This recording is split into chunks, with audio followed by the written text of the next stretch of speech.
Вы пришли по адресу, молодой человек. Настоящая журналистика стала никому не нужной. Неудобной, знаете ли.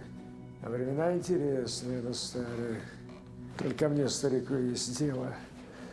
А вы меня и вправду не помните?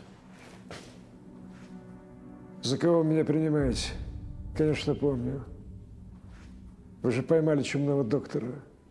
Ну вот, не успел все разобрать. Ну, думаю, вдвоем мы быстро управимся.